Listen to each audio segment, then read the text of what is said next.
Origem e formação de Santo Antônio de Lisboa. Santo Antônio, nascido Fernando de Bulhões, veio ao mundo em Lisboa, no ano de 1195, numa família nobre e abastada. Desde tenra idade, Fernando demonstrou uma inclinação natural para a vida espiritual e o estudo das Sagradas Escrituras. Aos 15 anos, ingressou no mosteiro de São Vicente de Fora, em Lisboa, onde iniciou sua formação religiosa sob a regra dos cônegos regrantes de Santo Agostinho. Posteriormente, Fernando transferiu-se para o mosteiro de Santa Cruz de Coimbra, um importante centro de estudos da época. Ali, aprofundou-se nas ciências sagradas e na filosofia, desenvolvendo uma erudição notável que viria a caracterizar toda a sua vida e obra. Em 1220, um evento transformador ocorreu na vida de Fernando. Chegaram a Coimbra os restos mortais de 5 frades franciscanos martirizados em Marrocos. Profundamente tocado pelo testemunho destes mártires, Fernando sentiu o chamado para uma vida de maior radicalidade evangélica. Decidiu, então, ingressar na Ordem dos Frades Menores, fundada por São Francisco de Assis, adotando o nome de Antônio. Movido pelo desejo de anunciar o Evangelho e alcançar o martírio, Antônio partiu em missão para Marrocos. Contudo, uma grave enfermidade obrigou-o a regressar. Uma tempestade desviou seu navio para a Sicília, onde Antônio encontrou frades franciscanos que o levaram para Assis. Ali, participou do capítulo geral da Ordem em 1221, onde teve a oportunidade de ver e ouvir o próprio São Francisco. O dom da pregação de Antônio foi descoberto por acaso, quando foi chamado a substituir um pregador ausente. Sua eloquência, conhecimento das Escrituras e fervor espiritual impressionaram a todos. A partir desse momento, Antônio foi designado por São Francisco para pregar e ensinar teologia aos frades. Antônio percorreu o norte da Itália e o sul da França, pregando incansavelmente. Sua palavra tocava profundamente os corações, levando muitos à conversão.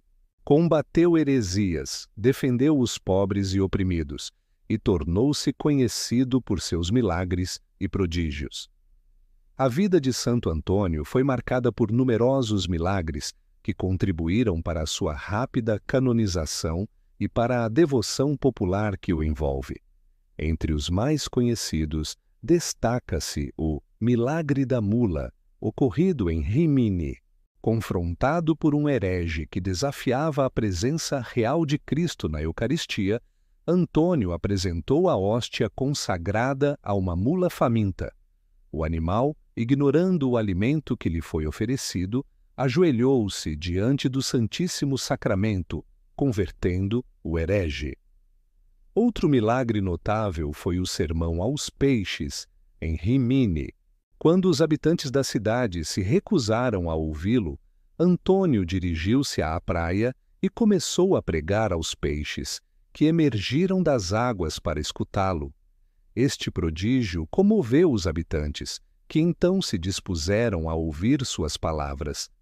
Antônio também ficou conhecido por sua capacidade de bilocação, estando presente em 2 lugares simultaneamente. Numa ocasião, enquanto pregava numa igreja, lembrou-se que deveria estar cantando no coro. Interrompeu momentaneamente o sermão, apareceu no coro para cumprir sua obrigação e retornou para concluir a pregação, sem que a congregação notasse sua ausência. Após sua morte, os milagres continuaram. Inúmeras curas foram atribuídas à sua intercessão e seu túmulo tornou-se um local de peregrinação. A sua língua, encontrada incorrupta 32 anos após sua morte, é considerada um sinal da eficácia de sua pregação e da veracidade de seus ensinamentos. Estes milagres, reconhecidos pela Igreja, não só atestam a santidade de Antônio, mas também reforçam a fé dos fiéis e ilustram o poder da intercessão dos santos junto a Deus. Em reconhecimento à sua sabedoria e santidade, Antônio foi nomeado professor de teologia, sendo o primeiro franciscano a ocupar tal posição. Seus ensinamentos eram marcados pela profundidade teológica e pela simplicidade franciscana, tornando as verdades da fé acessíveis a todos. Nos seus últimos anos de vida, Antônio recolheu-se em Pádua, onde intensificou sua atividade pastoral e sua produção literária. Seus sermões, reunidos em uma obra monumental, revelam sua vasta cultura bíblica e patrística, bem como sua capacidade de aplicar os ensinamentos evangélicos às realidades concretas da vida. Antônio faleceu em 13 de junho de 1231, aos 36 anos, em Arcela, nos arredores de Pádua. Sua morte foi acompanhada por manifestações extraordinárias de devoção popular. Menos de um ano após sua morte, em 30 de maio de 1232, foi canonizado pelo Papa Gregório IX, numa das canonizações mais rápidas da história da Igreja. Devoção e patronato. A devoção a Santo Antônio espalhou-se rapidamente por toda a Europa e, posteriormente, pelo mundo. Em Portugal, sua terra natal, é venerado como um dos santos mais populares e queridos. É padroeiro de Lisboa e figura central nas festas juninas que animam as ruas da capital portuguesa. Santo Antônio é invocado como protetor dos pobres, dos viajantes e dos namorados. É conhecido como o Santo Casamenteiro, embora esta tradição tenha surgido posteriormente à sua vida.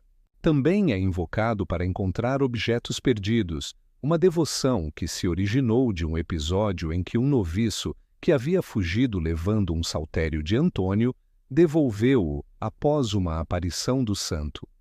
Em 1946, o Papa Pio XII proclamou Santo Antônio doutor da Igreja com o título de Doctor Evangelicus, doutor evangélico. Este reconhecimento destaca a importância de seus ensinamentos e escritos para a Igreja Universal. Influência cultural. A figura de Santo Antônio transcende o âmbito religioso, tornando-se parte integrante da cultura portuguesa.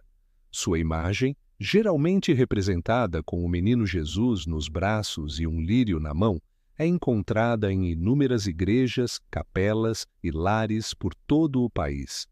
As festas de Santo Antônio em Lisboa são um exemplo vivo de como a devoção ao santo se entrelaça com as tradições populares.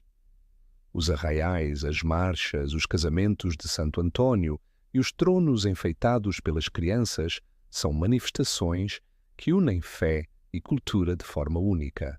Santo Antônio continua a inspirar os fiéis com seu exemplo de vida, dedicação à Igreja e amor aos pobres. Sua intercessão é buscada por muitos, que encontram nele um amigo celestial e um poderoso intercessor junto a Deus.